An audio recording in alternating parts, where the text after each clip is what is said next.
ನಮಸ್ಕಾರ ಎಲ್ರಿಗೂ, welcome to KPSC times. So ನಾವು ಜುಲೈ 6th ಜುಲೈ 9th ಬಂದಿರುವಂಥ most important current affairs one ಲೈನರ್ಸ್ಗಳನ್ನ ಇದರಲ್ಲಿ ಡಿಸ್ಕಸ್ ಮಾಡ್ಕೊಳ್ಳೋಣ. ಸೊ ಸಾರಿ ಸ್ವಲ್ಪ ಡಿಲೇ ಆಗಿರೋದಕ್ಕೆ, ಬಟ್ ಇದು ಸ್ವಲ್ಪ ಡೀಟೇಲ್ಡ್ ಆಗಿರುತ್ತೆ. ಉಳಿದಿರೋವಂಥದ್ದು ನಾವು ನಾಳೆ ಡಿಸ್ಕಸ್ ಮಾಡ್ಕೊಳ್ಳೋಣ, ಬಟ್ ಇವಾಗ ತುಂಬ ಇಂಪಾರ್ಟೆಂಟ್ ಇರುವಂಥದ್ದು. ಸೊ ಗ್ಯಾಪ್ ಆಗಿರೋದ್ರಿಂದ ಸ್ವಲ್ಪ ಜಾಸ್ತಿನೇ ಡೀಟೇಲ್ಸ್ ಇದ್ದಾವೆ. ಅದಾದಮೇಲೆ ಜಾಸ್ತಿನೇ ಪ್ರತಿಯೊಂದು ಪಾಯಿಂಟ್ಗೂ ಕೂಡ ಡೀಟೇಲ್ಸ್ ಇದ್ದಾವೆ. ಅವನ್ನೆಲ್ಲದನ್ನೂ ಕೂಡ ಈ ವಿಡಿಯೋಲಿ ನಾವು ನೋಡ್ಕೊಳ್ಳೋಣ. ಹೊಸಬರಾಗಿದ್ದರೆ ಚಾನಲ್ನ ಸಬ್ಸ್ಕ್ರೈಬ್ ಮಾಡೋದನ್ನ ಮರೆಯೋಕೆ ಹೋಗಬೇಡಿ. ಡೈಲಿ ಬೇಸಿಸಲ್ಲಿ ನಮ್ಮ ವಾಟ್ಸಪ್ ಗ್ರೂಪಲ್ಲಿ ಈ ಥರ ನಾವು ಬೇರೆ ಬೇರೆ PDF ನಾವು ಮಾಡಿರೋಂಥ ನೋಟ್ಸಿನ PDF ಒನ್ ಲೈನರ್ಸ್ ಆಗಿರ್ಬೋದು, ಇಲ್ಲಾಂತಂದರೆ job notification, important news paper clips ಆಗಿರಲಿ, ಇಲ್ಲಾಂತಂದರೆ ಬೇರೆ ನಮಗೆ ಜನರಲಾಗಿ ಇಂಪಾರ್ಟೆಂಟ್ ಏನಿರುತ್ತೆ ನಮಗೆ ಎಕ್ಸಾಮಿಗೆ, ಆ ನೋಟ್ಸ್ ಎಲ್ಲದೂ ಕೂಡ ಶೇರ್ ಮಾಡ್ತಾ ಇರ್ತೀವಿ. ನೀವು ನಮ್ಮ ವಾಟ್ಸಪ್ ಗ್ರೂಪ್ ಜಾಯ್ನ್ ಆಗಬೇಕು ಅಂತಂದರೆ ಇಲ್ಲಿ ಕೊಟ್ಟಿರೋಂಥ ನಂಬರ್ಗೆ ನೀವು ಕಾಂಟ್ಯಾಕ್ಟ್ ಮಾಡ್ಕೊಂಡಿರ್ಬೋದು. ಫಸ್ಟ್ ಒನ್ ನಾವು ನೋಡಬೇಕು ಅಂತಂದರೆ 2 ಪಿಲ್ಲರ್ ಪ್ಯಾಕೇಜ್ ಅಂತ ಹೇಳ್ಬಿಟ್ಟೊಂದು ಅನೌನ್ಸ್ ಮಾಡ್ಕೊಂಡಿದ್ದಾರೆ. ಸೊ ಏನಿದು 2 ಪಿಲ್ಲರ್ ಪ್ಯಾಕೇಜು, ಯಾಕೆ ನ್ಯೂಸಲ್ಲಿತ್ತು ಅಂತ ಹೇಳ್ಬಿಟ್ಟು ನಾವು ಡೀಟೇಲಾಗಿ ನೋಡ್ಕೊಳ್ಳೋಣ. First of all 2 pillar package ಇದನ್ನು ಯಾರು ಕೋಆರ್ಡಿನೇಟ್ ಮಾಡ್ತಾ ಇರೋದು ಅಂತ ಕೇಳಿದ್ರೆ ಇದಕ್ಕೆ ಆನ್ಸರ್ ಬಂದ್ಬಿಟ್ಟು OECD ಅಂತಂದರೆ ನಮಗೇನಾಗುತ್ತೆ, organisation for economic cooperation and development ಅಂತ. ಸೊ ನಮಗೇನು ಹೇಳ್ತಾ ಇದೆ ಇಲ್ಲಿ 2 ಪಿಲ್ಲರ್ ಪ್ಯಾಕೇಜ್. ಮೊದಲನೇದು ಇದು ಯಾಕೆ ನ್ಯೂಸಲ್ಲಿತ್ತು ಅಂತಂದರೆ ಇಂಡಿಯಾನೂ ಕೂಡ ಈ 2 ಪಿಲ್ಲರ್ ಪ್ಯಾಕೇಜ್ಗೆ ಜಾಯಿನ್ ಆಗಿದೆ. 2 ಪಿಲ್ಲರ್ ಪ್ಯಾಕೇಜ್ಗೆ ಜಾಯಿನ್ ಆಗಿದೆ. ಸೊ ಟೋಟಲಾಗಿ 130 ದೇಶಗಳು 2 ಪಿಲ್ಲರ್ ಪ್ಯಾಕೇಜು ಏನಿದು ಇಂಟರ್ನ್ಯಾಷನಲ್ ಟ್ಯಾಕ್ಸ್ ರಿಫಾರ್ಮ್ ಇದೆ ಇದು. ಸೊ ಟ್ಯಾಕ್ಸ್ ರಿಫಾರ್ಮ್ ಏನಿದೆ ಇದಕ್ಕೆ ಇಂಡಿಯಾನೂ ಕೂಡ ಜಾಯಿನ್ ಆಗಿದೆ. ಸೊ 2 ಪಿಲ್ಲರ್ ಪ್ಯಾಕೇಜ್ ಬಂದ್ಬಿಟ್ಟು ಏನು ಅಂತಂದರೆ ಅದೊಂದು ಟ್ಯಾಕ್ಸ್ ರಿಫಾರ್ಮು. ಸೊ ಯಾವ ಟ್ಯಾಕ್ಸ್ ರಿಫಾರ್ಮು ಅವೆಲ್ಲದೂ ಕೂಡ ನಾವು ಡೀಟೇಲ್ಸ್ನ ನಾವು ನೋಡ್ಕೊಳ್ಳೋಣ. ಬಟ್ ಅದಕ್ಕಿಂತ ಮುಂಚೆ ಕೆಲವೊಂದು ಸ್ಟ್ಯಾಟಿಕ್ ಪಾಯಿಂಟ್ಸ್ನ ನಾವು ನೋಡ್ಕೋಬೇಕಾಗಿರುತ್ತೆ. ಇಂಟರ್ನ್ಯಾಷನಲ್ ಟ್ಯಾಕ್ಸೇಷನ್ ಏನಿರುತ್ತೆ ರೂಲ್ಸು, ಅದರಲ್ಲಿ ಕೆಲವೊಂದು ರಿಫಾರ್ಮ್ನ ತರೋದಕ್ಕೋಸ್ಕರ ಅಂತ ಹೇಳ್ಬಿಟ್ಟು ಈ 2 ಪಿಲ್ಲರ್ ಪ್ಯಾಕೇಜ್ನ ಲಾಂಚ್ ಮಾಡಿರೋವಂಥದ್ದು. ಇದನ್ನು ಕೋಆರ್ಡಿನೇಟ್ ಯಾರು ಮಾಡ್ತಾ ಇದ್ದಾರೆ ಅಂತಂದರೆ OECD organisation for economic cooperation and development. So ಯಾಕೆ ಈ ರಿಫಾರ್ಮ್ ಬೇಕು ಅಂತ ಹೇಳ್ಬಿಟ್ಟು ನಾವು ಫಸ್ಟು ಅರ್ಥ ಮಾಡ್ಕೋಬೇಕಾಗಿರುತ್ತೆ. ಸೊ ಇವಾಗ ದೊಡ್ಡ ದೊಡ್ಡ ಕಂಪನೀಸ್ಗಳೆಲ್ಲ ಏನಿರುತ್ತಲ್ಲ, ಸೊ ಈ ಕಂಪನೀಸ್ಗಳಿಗೆ ಟ್ಯಾಕ್ಸಸ್ಗಳು ಕೂಡ ಪೇ ಮಾಡ್ತಾ ಇರಬೇಕಾಗಿರುತ್ತೆ, ಕರೆಕ್ಟ್ ಅಲ್ವಾ? ಸೊ ಎಕಾನಮಿ ರನ್ ಆಗಬೇಕು ಅಂತಂದರೆ ಟ್ಯಾಕ್ಸ್ ಅಂತೂ ಪೇ ಮಾಡಲೇಬೇಕು. ಬಟ್ ಏನಾಗುತ್ತೆ, ಎಲ್ಲ ಕಂಪನೀಸು ಕೂಡ ಇಡೀ ವರ್ಲ್ಡಲ್ಲಿ ಬೇರೆ ಬೇರೆ ಕಡೆ ಅವುಗಳ ಬಿಸ್ನೆಸ್ನ ಸೆಟಪ್ ಮಾಡ್ಕೊಂಡಿರ್ತಾರೆ. ಈಗ ನಾವು ಗೂಗಲ್ ತೊಗೋಬೋದು ಅಥವಾ ಅಮೆಝಾನ್ ತೊಗೋಬೋದು. ಇವೆಲ್ಲದು ಕಂಪನಿದು ಏನಾಗಿರುತ್ತೆ ಅಂತಂದರೆ ಬೇರೆ ಬೇರೆ ಕಡೆ ಸೆಟಪ್ ಇರುತ್ತೆ. ಅಂತಂದರೆ ಅಮೆಝಾನ್ ಆಫೀಸು ಇಂಡಿಯಾದಲ್ಲೂ ಇದೆ, ಅದೇ ಥರ ಬೇರೆ ದೇಶಗಳಲ್ಲೂ ಕೂಡ ಇರುತ್ತೆ. ಎಲ್ಲ ಕಡೆಯಿಂದ ಬರುವಂಥ ಪ್ರಾಫಿಟ್ಸ್ನ ಏನು ಮಾಡ್ತಾರೆ ಅಂತಂದರೆ ಇವರು ಒಂದು ಚಿಕ್ಕ ದೇಶದಲ್ಲಿ, ಯಾವ ದೇಶದಲ್ಲಿ ಅಂತಂದರೆ ಆ ದೇಶದಲ್ಲಿ ಟ್ಯಾಕ್ಸು ಕಟ್ಟಲೇಬಾರ್ದಾಗಿರುವಂಥ ದೇಶ ಇರ್ಬೋದು, ಅಥವಾ ಕಟ್ಟಿದ್ರೂ ಕೂಡ ತುಂಬ ಕಮ್ಮಿ ಟ್ಯಾಕ್ಸ್ ಕಟ್ಟುವಂಥ ದೇಶ ಆಗಿರ್ಬೋದು. ಆ ದೇಶದಲ್ಲಿ ಏನು ಮಾಡ್ತಾರೆ ಅಂತಂದರೆ ಇವರು ತಮ್ಮ ಹೆಡ್ ಕ್ವಾರ್ಟರ್ಸ್ನ ಅಥವಾ ಹೆಡ್ ಆಫೀಸ್ನ ಸೆಟಪ್ ಮಾಡ್ತಾರೆ. ಯಾಕೆ ಅಂತಂದರೆ ಟ್ಯಾಕ್ಸು ಕಮ್ಮಿ ಆಗಬೇಕಲ್ಲ, ಇವರಿಗೆ ಟ್ಯಾಕ್ಸ್ ಕಮ್ಮಿ ಆಗಬೇಕು ಅಂತ ಹೇಳ್ಬಿಟ್ಟು ಆ ದೇಶದಲ್ಲಿ ಸೆಟಪ್ ಮಾಡ್ತಾರೆ. ಈಗ ದೊಡ್ಡ ದೇಶದಲ್ಲಿ ಸೆಟಪ್ ಮಾಡಿದ್ರೆ ಏನಾಗುತ್ತೆ, ದೊಡ್ಡ ದೇಶದಲ್ಲಿ ಟ್ಯಾಕ್ಸು ಕೂಡ ಜಾಸ್ತಿ ಇರುತ್ತೆ. ಆದರೆ ಟ್ಯಾಕ್ಸ್ ಜಾಸ್ತಿ ಇರೋದ್ರಿಂದ ಅದನ್ನು ಸೇವ್ ಮಾಡ್ಕೋಬೇಕು ಅವರು. ಅದಕ್ಕೆ ಇವ್ರು ಏನು ಮಾಡ್ತಾರೆ ಅಂತಂದರೆ ಯಾವ ದೇಶದಲ್ಲಿ ಟ್ಯಾಕ್ಸ್ ಇಲ್ಲವೇ ಇರಲ್ಲ ಅಥವಾ ಯಾವ ದೇಶದಲ್ಲಿ ಟ್ಯಾಕ್ಸು ಕಮ್ಮಿ ಇರುತ್ತೆ ಅಲ್ಲಿ ಇವರು ಆಫೀಸ್ನ ಸೆಟಪ್ ಮಾಡ್ತಾರೆ. ಇದಕ್ಕೆ ನಾವೇನಂತ ಕರಿತೀವಿ, ಟ್ಯಾಕ್ಸ್ ಹೇವನ್ ಅಂತ ಹೇಳ್ಬಿಟ್ಟು ಕರಿತೀವಿ. ಟ್ಯಾಕ್ಸ್ ಹೇವನ್ಸ್ ಅಂತ ಹೇಳ್ಬಿಟ್ಟು ಕರಿತೀವಿ. ಇದರಿಂದಾಗಿ ಏನಾಗುತ್ತೆ ಅಂತಂದರೆ ಇವೆಲ್ಲರೂ ಕೂಡ ತುಂಬ ಪ್ರಾಫಿಟ್ಸ್ ಅರ್ನ್ ಮಾಡ್ತಾರೆ. ಅದ್ರ ಜೊತೆಗೆ ದೇಶಕ್ಕೆ ಎಷ್ಟು ಸಿಗಬೇಕು ಅಷ್ಟು ಸಿಗ್ತಾ ಇರಲ್ಲ. ಅದಕ್ಕೆ ಇವ್ರು ಏನು ಮಾಡ್ಕೊಂಡಿದ್ದಾರೆ ಅಂತಂದರೆ ಒಂದು ಮಿನಿಮಮ್ ಕಾರ್ಪೊರೇಟ್ ಟ್ಯಾಕ್ಸ್ ಅಂತ ಮಾಡ್ಕೊಂಬಿಡೋಣ. ಸೊ ಇವೆಲ್ಲ ಕಾರ್ಪೊರೇಟ್ ಕಂಪನೀಸ್ಗಳೆಲ್ಲ ಏನೇನಿರ್ತವೆ ಅವಕ್ಕೆ ಒಂದು ಮಿನಿಮಮ್ ಟ್ಯಾಕ್ಸೇಷನ್ ಇಟ್ಬಿಡುವಂಥದ್ದು. ಸೊ ಆ ಮಿನಿಮಮ್ ಟ್ಯಾಕ್ಸ್ ಯಾವ ಥರ ಇರಬೇಕು ಅಂತಂದರೆ ಯಾವ ದೇಶದಲ್ಲಿ ಎಲ್ಲೇ ಅದನ್ನು ಸೆಟಪ್ ಮಾಡಿದ್ರೂ ಕೂಡ ಅಷ್ಟು ಅಟ್ಲೀಸ್ಟು ಟ್ಯಾಕ್ಸ್ ಇರಲೇಬೇಕು, ಮಿನಿಮಮ್ ಅಷ್ಟು ಇರಬೇಕು. ಅದಕ್ಕಿಂತ ಜಾಸ್ತಿ ಇರ್ಬೋದು ಅಥವಾ ಅದರ ನಿಯರ್ಲಿ ಅಟ್ಲೀಸ್ಟು ಇರಲೇಬೇಕಾಗಿರುತ್ತೆ. ಸೊ ಅದನ್ನು ನಾವು ಟ್ಯಾಕ್ಸ್ ಹೇವನ್ ಅಂತ ಹೇಳ್ಬಿಟ್ಟು ಕರಿತೀವಿ. ಸೊ ಇದನ್ನು ಟ್ಯಾಕಲ್ ಮಾಡ್ಕೊಳ್ಳೋದಕ್ಕೋಸ್ಕರ ಇವರು 2 ಪಿಲ್ಲರ್ ಅಂತ ಹೇಳ್ಬಿಟ್ಟು ತಂದಿರೋಂಥದ್ದು. ಸೊ 2 ಪಿಲ್ಲರ್ ಅಂತಂದರೆ ಏನು, ಇದರಲ್ಲಿ ಪಿಲ್ಲರ್ ನಂಬರ್ 1 ಅಥವಾ ಏನಾಗಿರುತ್ತೆ ಪಿಲ್ಲರ್ ನಂಬರ್ 1 ಅಂತಂದರೆ ಕರೆಕ್ಟಾಗಿ ಇದು ಪ್ರಾಫಿಟ್ಸ್ ಏನಿರುತ್ತೆ, ಅದಾದಮೇಲೆ ಟ್ಯಾಕ್ಸ್ಗಳ ರೈಟ್ಸ್ ಏನಿರುತ್ತೆ ಅವೆಲ್ಲದನ್ನೂ ಕೂಡ ಈಕ್ವಲ್ ಆಗಿ ಡಿಸ್ಟ್ರಿಬ್ಯೂಟ್ ಮಾಡ್ಕೋಬೇಕಾಗತ್ತೆ. ಡಿಜಿಟಲ್ ಕಂಪನೀಸು ಕೂಡ ಇದರಲ್ಲಿ ಇನ್ಕ್ಲೂಡ್ ಮಾಡ್ಕೊಂಡಿರ್ತಾರೆ. ಅಂತಂದರೆ ಈಗ ಫೇಸ್ಬುಕ್ಕು, ಇನ್ಸ್ಟಾಗ್ರಾಮು ಇವೆಲ್ಲದೂ ಕೂಡ ಡಿಜಿಟಲ್ ಕಂಪನೀಸು. ಇವೆಲ್ಲದ್ರದ್ದು ಕೂಡ ಏನು ಮಾಡ್ತಾರೆ ಅಂತಂದರೆ ಪ್ರಾಫಿಟ್ಸ್ ಆಗಿರಲಿ, ಟ್ಯಾಕ್ಸ್ ಆಗಿರಲಿ, ಇವೆಲ್ಲದ್ರದ್ದು ಕೂಡ ಫೇರ್ ಆಗಿ ಡಿಸ್ಟ್ರಿಬ್ಯೂಷನ್ ಮಾಡ್ಕೊಂಡಿರಬೇಕು ಅಂತ ಹೇಳ್ಬಿಟ್ಟು ಆಗಿರುತ್ತೆ. ಸೆಕೆಂಡ್ ಒನ್ ಬಂದ್ಬಿಟ್ಟು ನಮಗೆ ಪಿಲ್ಲರ್ ನಂಬರ್ 2 ಏನಾಗಿರುತ್ತೆ, ಪಿಲ್ಲರ್ ನಂಬರ್ 2 ಬಂದ್ಬಿಟ್ಟು minimum tax. So minimum corporate tax rate ಅಂತ. ಸೊ ಇವನ್ನು ನಾವು ಮುಂಚೆನೂ ಕೂಡ ಡಿಸ್ಕಸ್ ಮಾಡ್ಕೊಂಡಿದ್ದೀವಿ. 15% ಇಟ್ಕೋಬೇಕು ಅಂತ ಹೇಳ್ಬಿಟ್ಟು ಹೇಳ್ತಾ ಇದ್ದಾರೆ. ಸೊ ಒಂದು ಗ್ಲೋಬಲ್ ಮಿನಿಮಮ್ ಕಾರ್ಪೊರೇಟ್ ಟ್ಯಾಕ್ಸು ಇಷ್ಟು ಅಟ್ಲೀಸ್ಟ್ ಟ್ಯಾಕ್ಸ್ ಇಡಲೇಬೇಕು. ನೀವು ಅದಕ್ಕಿಂತ ಕಮ್ಮಿ ಇಡೋ ಹಾಗಿಲ್ಲ. ಆದರೆ ಮಿನಿಮಮ್ ಇಷ್ಟಂತೂ ಇಡಬೇಕು ಅಂತ ಹೇಳ್ಬಿಟ್ಟು ಹೇಳ್ತಾ ಇದ್ದಾರೆ. ಇದರಿಂದಾಗಿ ಏನಾಗುತ್ತೆ ಅಂತಂದರೆ ಇರುವಂಥ ಎಲ್ಲ ಗೌರ್ಮೆಂಟ್ಗಳಿಗೂ ಕೂಡ ಒಂದು ಸಪೋರ್ಟ್ ಅಂತ ಹೇಳ್ಬಿಟ್ಟು ಸಿಗುತ್ತೆ. ಗೌರ್ಮೆಂಟ್ಗಳಿಗೆ ಒಂದು ಸಪೋರ್ಟ್ ಸಿಗುತ್ತೆ. ಯಾವ ಥರ? ಈ ಪ್ರಾಫಿಟ್ ಶೇರಿಂಗು ಕೂಡ ಚೆನ್ನಾಗಿ ಆಗ್ತಾ ಇರುತ್ತೆ. ಸೊ ರೆವೆನ್ಯೂನು ಕೂಡ ತುಂಬ ಚೆನ್ನಾಗಿ ಬರುತ್ತೆ. ಇವಾಗ ನಮ್ಮಲ್ಲಿ ಪ್ಯಾಂಡಮಿಕ್ ಅಥವಾ ಕೋವಿಡ್-19 ಏನೇನು ಲಾಸ್ ಆಗ್ತಾ ಇರುತ್ತಲ್ಲ ಅವನ್ನೆಲ್ಲದನ್ನೂ ಕೂಡ ರಿಕವರ್ ಮಾಡ್ಕೊಳ್ಳೋಕ್ಕೆ ತುಂಬ ಹೆಲ್ಪ್ಫುಲ್ ಆಗ್ತಾ ಇರುತ್ತೆ. ಅದ್ರ ಜೊತೆಗೆ ಇಂಟರ್ನ್ಯಾಷನಲಿ ಟ್ಯಾಕ್ಸ್ ಸಿಸ್ಟಮ್ ಏನಿರುತ್ತಲ್ಲ ಆ ಟ್ಯಾಕ್ಸ್ ಸಿಸ್ಟಮಲ್ಲಿ ಒಂದು ಸ್ಟೆಬಿಲೈಸೇಷನು ಕೂಡ ಬರುತ್ತೆ. ಅಂತಂದರೆ ಒಂದು ಕಡೆ ಕಮ್ಮಿ, ಇನ್ನೊಂದು ಕಡೆ ತುಂಬ ಜಾಸ್ತಿ, ಆ ಥರ ಎಲ್ಲ ಏನಿರಲ್ಲ. ಮಿನಿಮಮ್ ಒಂದಂತ ಇಟ್ಟಿರ್ತಾರೆ, ಬಟ್ ಅದಕ್ಕಿಂತ ಸ್ವಲ್ಪ ಜಾಸ್ತಿ ಇಟ್ಕೊಂಡು ಅವರು ಕೂಡ ಅದೇ ರೀತಿಯಲ್ಲಿ ಮೇಂಟೈನ್ ಮಾಡ್ತಾ ಇರ್ತಾರೆ. ಸೊ ಇದು ನಿಮ್ಗೆ ಅರ್ಥ ಆಗಿದೆ ಅಂತ ಅಂದ್ಕೊಂಡಿದ್ದೀನಿ. ನೆಕ್ಸ್ಟು ನಾವು ನೋಡ್ಕೊಳ್ಳೋಣ. ಸೊ ಇಂಡಿಯನ್ ಫ್ಲ್ಯಾಗ್ ಬೇರರ್ಸ್ ಯಾರಾಗಿರ್ತಾರೆ? ಟೋಕಿಯೋ ಒಲಿಂಪಿಕ್ಸ್ ಹೋದ ವರ್ಷ ನಡಿಬೇಕಾಗಿತ್ತು, ಬಟ್ ಈ ವರ್ಷಕ್ಕೆ ಅದನ್ನು ಪೋಸ್ಟ್ಪೋನ್ ಮಾಡ್ಕೊಂಡಿದ್ರು ಕೋವಿಡ್-19 ಇರೋದ್ರಿಂದ. ಸೊ ಇವಾಗ ಫ್ಲ್ಯಾಗ್ ಬೇರರ್ಸ್ ಯಾರಾಗಿರ್ತಾರೆ ಅಂತಂದರೆ ಅದರಲ್ಲಿ MC ಮ್ಯಾರಿ ಕೋಮ್ ಮತ್ತು ಮನ್ಪ್ರೀತ್ ಸಿಂಗ್. ಸೊ ಹೆಸರು ಇಂಪಾರ್ಟೆಂಟ್ ಆಗುತ್ತೆ ನಮಗೆ. ಮನ್ಪ್ರೀತ್ ಸಿಂಗ್ ಅವರ ಹೆಸರು ಇಂಪಾರ್ಟೆಂಟ್ ಆಗುತ್ತೆ. ಮೇರಿ ಕೋಮ್ ಅವರ ಹೆಸರಂತೂ ನಮಗೆ ನೆನಪಿರುತ್ತೆ. ಸೊ ನೋಡಿ, ಇದು ಟೋಕಿಯೋ ಒಲಿಂಪಿಕ್ಸು, ಇದರ ರಿಲೇಟೆಡು ನಾವು ಎಷ್ಟೊಂದು ಪಾಯಿಂಟ್ಸ್ಗಳನ್ನ ನೋಡ್ಕೊಂಡಿದ್ದೀವಿ. ಇದ್ರ ಬಗ್ಗೆ ನಾವು ಸ್ವಲ್ಪ ಬ್ಯಾಕ್ಗ್ರೌಂಡ್ನು ಕೂಡ ನಾವು ನೋಡ್ಕೊಳ್ಳೋಣ. ಕೆಲವೊಂದು ಸ್ಟ್ಯಾಟಿಕ್ ಪಾಯಿಂಟ್ಸ್ ಇರುತ್ತೆ. 1960 ಒಲಿಂಪಿಕ್ಸ್ನ ಪೋಸ್ಟ್ಪೋನ್ ಮಾಡ್ಕೊಂಡಿದ್ದರು ಅಥವಾ ಒಲಿಂಪಿಕ್ಸ್ನ ಕ್ಯಾನ್ಸಲ್ ಮಾಡಿದ್ರು. 1960 ಒಲಿಂಪಿಕ್ಸ್ನ ಕ್ಯಾನ್ಸಲ್ ಮಾಡ್ಕೊಂಡಿದ್ರು. ಈ ಸರಿ ಮಾಡ್ಕೊಂಡಿರೋವಂಥದ್ದು ಪೋಸ್ಟ್ಪೋನು, ಬಟ್ ಆ ಟೈಮಲ್ಲಿ ಕ್ಯಾನ್ಸಲ್ ಮಾಡ್ಕೊಂಡಿದ್ರು. ಯಾಕೆ ಅಂತಂದರೆ ಆ ಟೈಮಲ್ಲಿ ಫಸ್ಟ್ ವರ್ಲ್ಡ್ ವಾರ್ ನಡೀತಾ ಇತ್ತು. ಕರೆಕ್ಟಾ? ನೆಕ್ಸ್ಟು ಬಂದ್ಬಿಟ್ಟು ನಾವು ನೋಡ್ಕೋಬೇಕು ಅಂತಂದರೆ 1940 ಒಲಿಂಪಿಕ್ಸು, ಅದಾದಮೇಲೆ 1944 ಒಲಿಂಪಿಕ್ಸು, 1940 ಹಾಗೂ 1944 ಒಲಿಂಪಿಕ್ಸು ಇವನ್ನೂ ಕೂಡ ಕ್ಯಾನ್ಸಲ್ ಮಾಡ್ಕೊಂಡಿದ್ರು. ಯಾಕಂತಂದರೆ ಆ ಟೈಮಲ್ಲಿ ಸೆಕೆಂಡ್ ವರ್ಲ್ಡ್ ವಾರ್ ನಡೀತಾ ಇತ್ತು.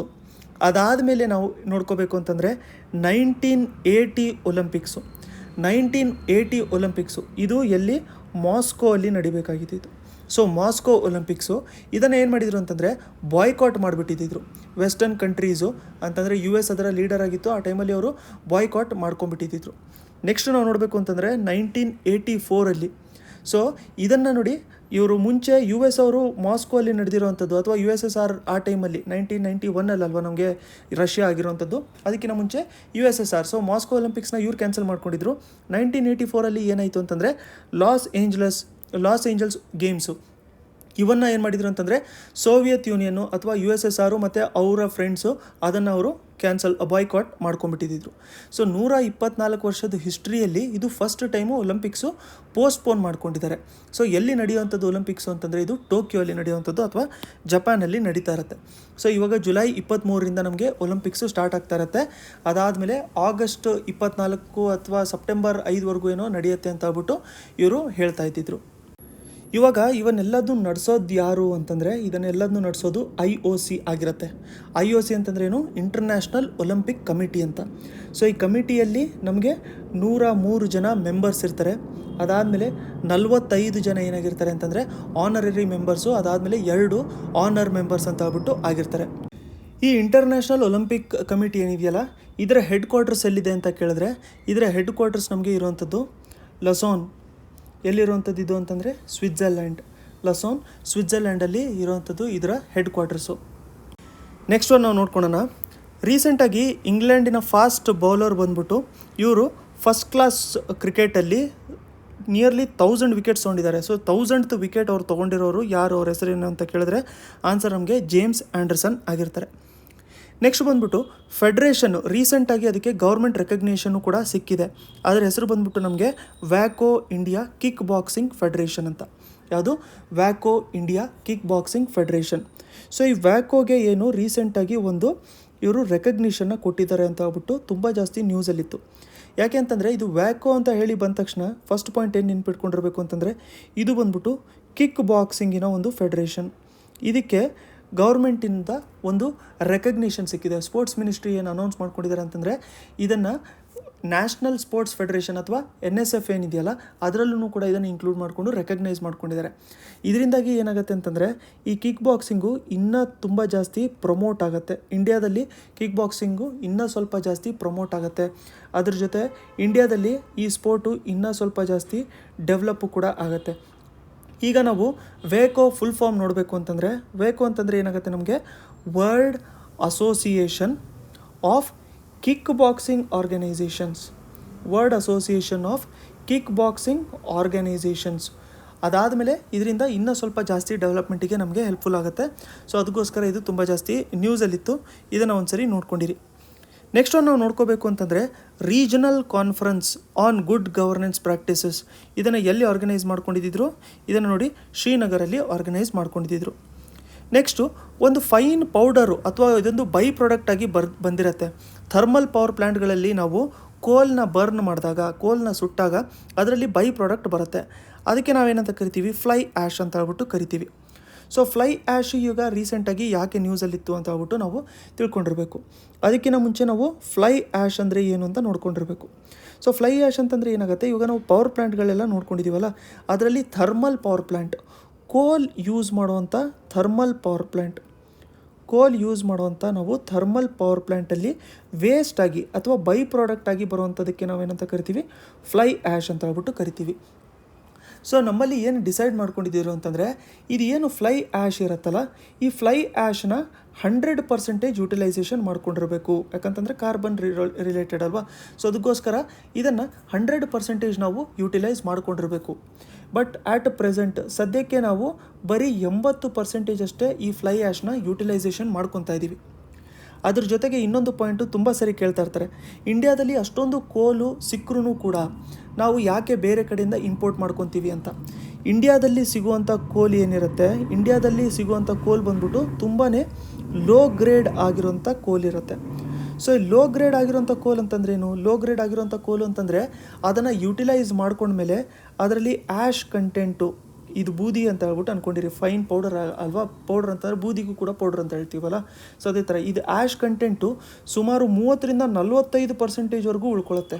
ಸೊ ಇದು ಫ್ಲೈ ಆ್ಯಶ್ ಕಂಟೆಂಟು 30-45%ವರೆಗೂ ಕೂಡ ಉಳ್ಕೊಳ್ಳುತ್ತೆ. ಅದಕ್ಕೋಸ್ಕರ ಇಂಡಿಯಾ ಏನು ಮಾಡ್ಕೊಳ್ಳುತ್ತೆ ಅಂತಂದರೆ ಬೇರೆ ದೇಶದಿಂದ ಇಂಪೋರ್ಟ್ ಮಾಡ್ಕೊಳ್ಳುತ್ತೆ ಕೋಲ್ನ. ಯಾಕೆ ಇಂಪೋರ್ಟ್ ಮಾಡ್ಕೊಳ್ಳುತ್ತೆ ಅಂತಂದರೆ, ಇಂಪೋರ್ಟ್ ಮಾಡ್ಕೊಂಡಿರೋದ್ರಲ್ಲಿ ಆ್ಯಶ್ ಕಂಟೆಂಟ್ ಏನಿರುತ್ತೆ, ಈ ಆ್ಯಶ್ ಕಂಟೆಂಟು ಇಂಪೋರ್ಟ್ ಮಾಡ್ಕೊಂಡಿರೋದ್ರಲ್ಲಿ ಬರೀ 10-15% ಅಷ್ಟೇ ಬಂದಿರುತ್ತೆ.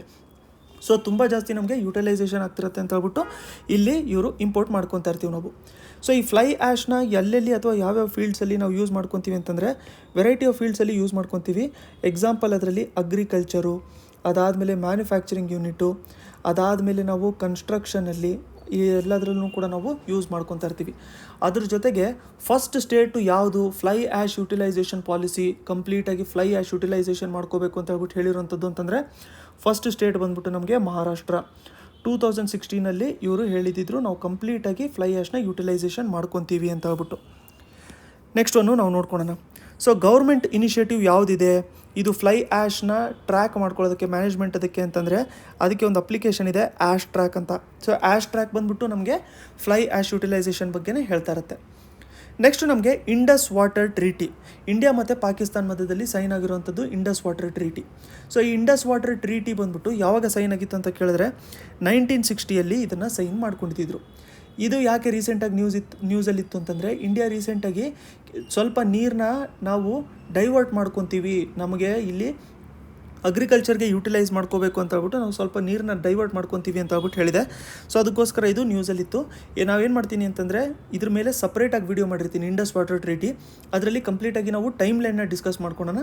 ಸೊ ತುಂಬ ಚೆನ್ನಾಗಿ ಕೊಟ್ಟಿರೋ ನ್ಯೂಸ್ ಪೇಪರಲ್ಲಿ ಟೈಮ್ ಲೈನು, ಅದನ್ನು ನಾವು ಕಂಪ್ಲೀಟಾಗಿ ಡಿಸ್ಕಸ್ ಮಾಡ್ಕೊಳ್ಳೋಣ. ನಿಮ್ಗೆ ಆ ಕಾನ್ಸೆಪ್ಟು ಫುಲ್ ಕ್ಲಿಯರ್ ಆಗೋಗ್ಬಿಟ್ಟಿರುತ್ತೆ ಇಂಡಸ್ ವಾಟರ್ ಟ್ರೀಟಿ ಅದರಲ್ಲಿ.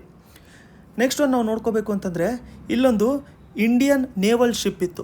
ಇದೇನು ಮಾಡ್ತು ಅಂತಂದರೆ ರೀಸೆಂಟಾಗಿ ಕಂಪ್ಲೀಟಾಗಿ ಅದು ಸರ್ವೇನ ಕಂಪ್ಲೀಟ್ ಮಾಡ್ತು, MV ಎಕ್ಸ್ಪ್ರೆಸ್ ಪರ್ಲಿಂದು. ಆಯಿತಾ. ಸೊ ಏನಿದೆ MV ಎಕ್ಸ್ಪ್ರೆಸ್ ಪರ್ಲಿಂದು ಕಂಪ್ಲೀಟ್ ಮಾಡಿರೋಂಥದ್ದು ನೋಡ್ಕೊಳ್ಳೋಣ. ಸೊ ಅದು ಕಂಪ್ಲೀಟ್ ಮಾಡಿರೋಂಥದ್ದು ನೇವಲ್ ಶಿಪ್ಪಿನ ಹೆಸರು ಇಂಪಾರ್ಟೆಂಟ್ ಆಗುತ್ತೆ, INS ಸರ್ವೇಕ್ಷಕ್ ಅಂತ. ಏನದರ ಹೆಸರು ಅಂತಂದರೆ INS ಸರ್ವೇಕ್ಷಕ್ ಅಂತ ಅದರ ಹೆಸರು. ಸೊ ಏನಾಗಿತ್ತು ಇದು ಅಂತಂದರೆ, ಇಲ್ಲಿ ನೋಡಿ ಇಂಡಿಯನ್ ನೇವಿದು ಇದೊಂದು ಸರ್ವೆ ಶಿಪ್, ಇದು ಸರ್ವೆ ಮಾಡುವಂಥ ಶಿಪ್ಪು. ಸೊ ಏನಾಗಿತ್ತು ಅಂತಂದರೆ May 20 ಟೈಮಲ್ಲಿ ಸ್ವಲ್ಪ ಆ್ಯಸಿಡ್ ಲೀಕ್ ಎಲ್ಲ ಆಗಿತ್ತು. ಎಕ್ಸ್ಪ್ರೆಸ್ ಪರ್ಲ್ ಅಂತ ಹೇಳ್ಬಿಟ್ಟು ಇದೊಂದು ವೆಸಲ್ಲು. ಸೊ ಇದ್ರದ್ದೊಂದು ಇಲ್ಲಿ ಕೊಲಂಬೋ ಪೋರ್ಟ್ ಇದೆಯಲ್ಲ, ಸೊ ಇದು ಎಕ್ಸಾಂಪಲ್ ಇಂಡಿಯಾ ಅಂತ ತೊಗೊಂಡ್ರೆ, ನಾವಿಲ್ಲಿ ಶ್ರೀಲಂಕಾ ಅಂತ ತೊಗೊಂಡ್ರೆ ನಮಗೆ ಇಲ್ಲಿ ಕೊಲಂಬೋ ಪೋರ್ಟ್ ಏನಿದೆಯಲ್ಲ, ಸೊ ಕೊಲಂಬೋ ಪೋರ್ಟ್ ನಿಯರ್ ಬರ್ತಾ ಇರೋಂಥ ಟೈಮಲ್ಲಿ ಆ್ಯಸಿಡ್ ಲೀಕ್ ಎಲ್ಲ ಆಗಿತ್ತು. ಅದಾದಮೇಲೆ ಬೆಂಕಿ ಎಲ್ಲ ಹತ್ಕೊಂಡ್ಬಿಟ್ಟಿತ್ತು. ಸೊ ಅದಕ್ಕೋಸ್ಕರ ಇದು ಸ್ವಲ್ಪ ನ್ಯೂಸಲ್ಲಿತ್ತು. ಅಲ್ಲಿ ಸರ್ವೆ ಮಾಡ್ಕೊಳ್ಳೋದಕ್ಕೆ ಇಂಡಿಯನ್ ನೇವಿದು ಕೋಚಿಯಲ್ಲಿರುವಂಥ ಶಿಪ್ಪು. ಸೊ ಇಲ್ಲಿ ಕೋಚಿ ಇದೆಯಲ್ಲ, ಸೊ ಕೋಚಿಯಲ್ಲೇ ಇದನ್ನು ಡಾಕ್ ಮಾಡ್ಕೊಳ್ಳೋವಂಥದ್ದು INS ಸರ್ವೇಕ್ಷಕ್ ಅಂತ. ಸೊ ಅದನ್ನು ಯೂಸ್ ಮಾಡ್ಕೊಂಡಲ್ಲಿ ಸರ್ವೆ ಮಾಡ್ಕೊಂಡಿದ್ದಾರೆ, ಅದಕ್ಕೋಸ್ಕರ ಇದು ನ್ಯೂಸಲ್ಲಿತ್ತು. ನೆಕ್ಸ್ಟ್ ಒನ್ ನಾವು ಯಾರು ರೀಸೆಂಟಾಗಿ 400 ಮೀಟರ್ಸ್ ಹರ್ಡಲ್ಸ್ ಏನಿರುತ್ತಲ್ಲ ಅದರಲ್ಲಿ ವರ್ಲ್ಡ್ ರೆಕಾರ್ಡ್ನ ಕ್ರಿಯೇಟ್ ಮಾಡಿದ್ರು ಅಂತ ಕೇಳಿದ್ರೆ ಅದಕ್ಕೆ ಆನ್ಸರ್ ಬಂದ್ಬಿಟ್ಟು ಕರ್ಸ್ಟೇನ್ ವಾರ್ಹೋಲ್ಮ್ ಅಂತ.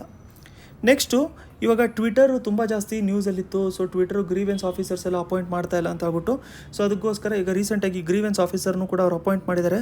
ಅವ್ರ ಹೆಸರು ಬಂದ್ಬಿಟ್ಟು ಜೆರೆಮಿ ಕ್ಯಾಸೆಲ್ ಅಂತ.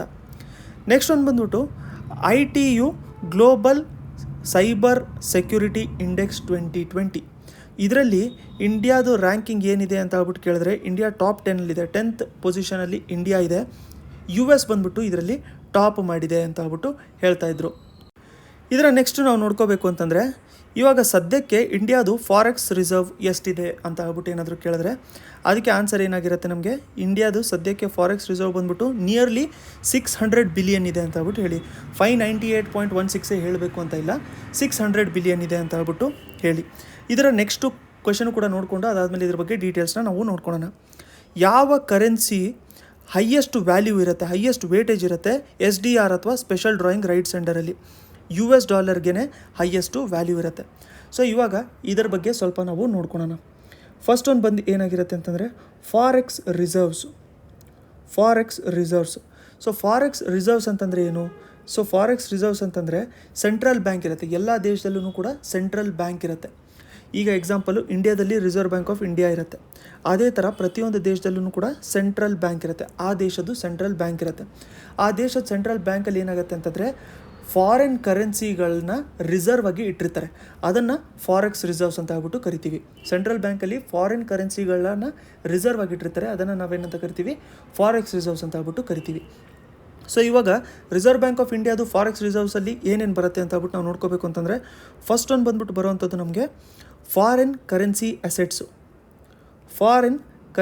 ಅಸೆಟ್ಸ್ ಬರುತ್ತೆ. ಸೊ ಇದು ಫಾರಿನ್ ಕರೆನ್ಸಿ ಅಸೆಟ್ಸ್ ಅಂತಂದರೆ ಏನಾಗಿರುತ್ತೆ? ಸೊ ಈಗ ಕ್ಯಾಪಿಟಲ್ ಮಾರ್ಕೆಟ್ಸಲ್ಲಿ ಏನು ನಮಗೆ ಅಮೌಂಟ್ ಬಂದಿರುತ್ತೆ, ವ್ಯಾಲ್ಯೂ ಬಂದಿರುತ್ತೆ, ಅದು ನಮಗೆ ಫಾರಿನ್ ಕರೆನ್ಸಿ ಅಸೆಟ್ಸಲ್ಲಿ ಬಂದಿರುತ್ತೆ.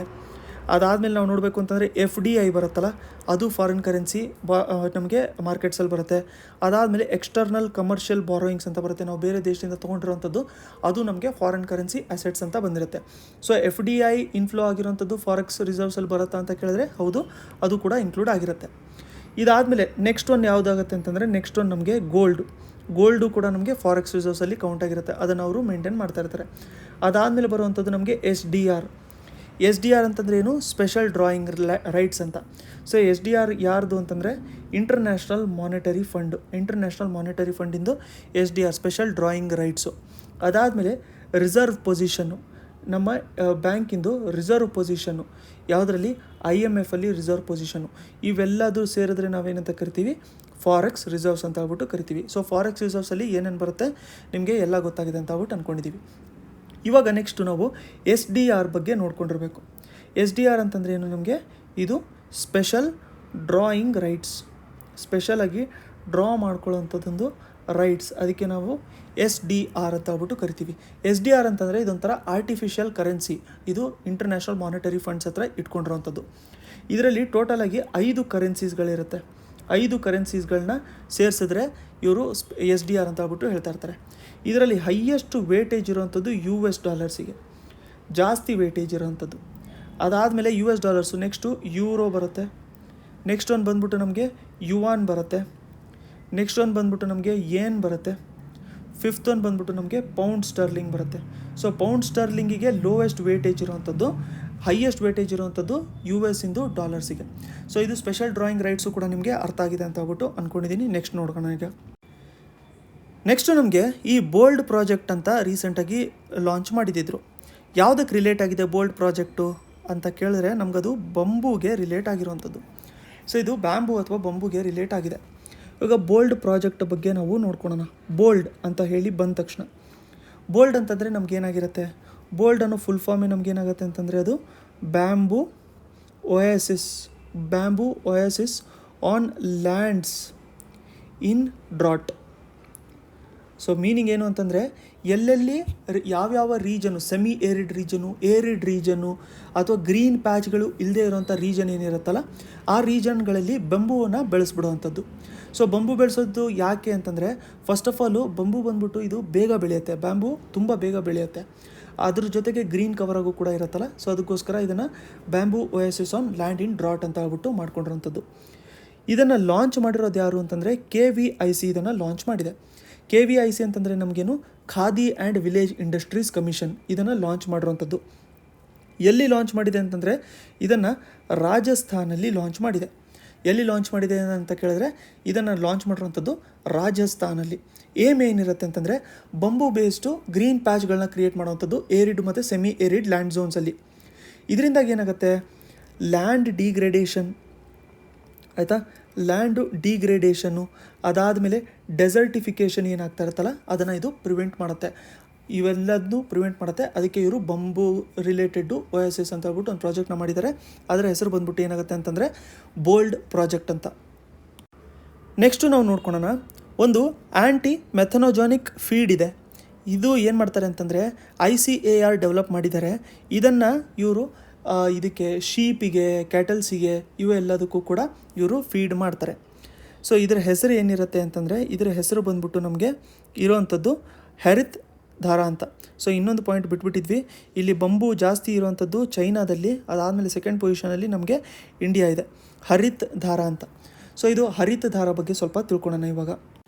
ಫಸ್ಟ್ ಆಫ್ ಆಲು ಇದು ಹರಿತ್ ಧಾರ ಅಂತಂದರೆ ಏನು, ಹರಿತ್ ಧಾರ ಅಂತಂದರೆ ಅದು ಒಂದು ಆ್ಯಂಟಿ ಮೆಥನೋಜಾನಿಕ್ ಫೀಡ್, ಆ್ಯಂಟಿ ಮೀಥೇನೋಜೆನಿಕ್ ಫೀಡ್ ಅಂತ ಹೇಳ್ಬಿಟ್ಟು.